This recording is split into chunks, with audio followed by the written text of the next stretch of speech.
Once upon a time, a devoted mother went to a sacred riverside, carrying her young child close to her heart. The river flowed peacefully, surrounded by tall, leafy trees, casting gentle shadows along the bank. She placed her child safely on the riverbank and lovingly washed him first. Smiling at him, she stepped into the water herself, never suspecting what was about to unfold. But nearby, a Yakshini, a spirit with a deep craving, had been watching. The Yakshini was hungry, and her eyes settled on the child with a fierce desire. Disguising herself as a kind woman, she approached quietly, her voice soft yet filled with hidden intent. "What a beautiful child you have," she said, looking down at the mother. "Is he yours?" The mother, trusting the gentle appearance of the Yakshini, smiled warmly. "Yes, he is my son." The Yakshini nodded, then asked, "Would you allow me to hold him, just for a moment?" Not sensing any danger, the mother agreed and handed her child to the stranger. But as soon as the Yakshini held him, her gentle demeanor faded. Clutching the child tightly, she began to walk away, her pace quickening. The mother looked up, and to her horror, saw her child being taken. Desperately, she called out, "Wait! Where are you taking my child?" She ran after the Yakshini, heart pounding, pleading with outstretched arms, but the Yakshini only held on tighter, claiming, "This child is mine." Their cries and struggle carried through the air until they reached the doorway of the future Buddha's judgment hall.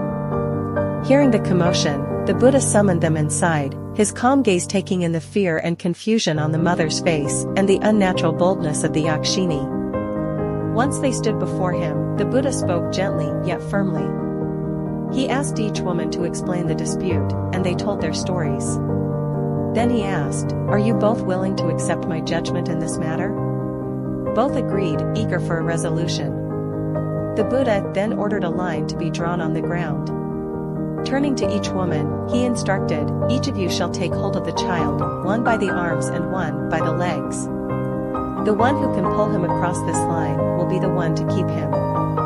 The mother's heart wavered, but she had faith in the Buddha's wisdom. She and the Yakshini each took hold of the child as he instructed, the mother gripping his legs and the Yakshini holding his arms. As they began to pull, the child let out a pained cry. Hearing her child suffering, the mother's heart broke. She couldn't bear to hurt her son, even if it meant losing him. Tears streaming down her face, she released her grip and let him go. The Buddha then turned to the bystanders and asked, "Who here holds the heart of a true mother, the one who held on tightly or the one who let go?" The bystanders responded, "The one who let go must surely be the true mother." Turning to the Yakshini, the Buddha's voice grew stern. "You are no mother. Your actions reveal your true nature. Reveal yourself." The Yakshini, realizing she'd been uncovered, lowered her head. She admitted her deceit, confessing that she had come to eat the child. The Buddha looked at her with a gaze that held both understanding and rebuke. "In your past life, you made poor choices that led you to be reborn as a Yakshini. But even now, you continue to harm others. It's time to change your ways." The Yakshini felt the weight of his words and agreed, ashamed of her actions.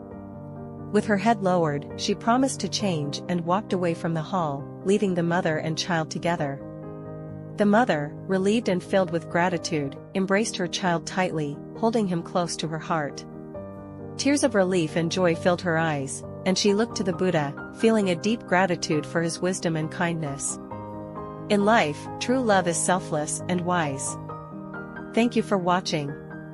Please like, share, and subscribe to the Mirror of Minds for more inspiring stories.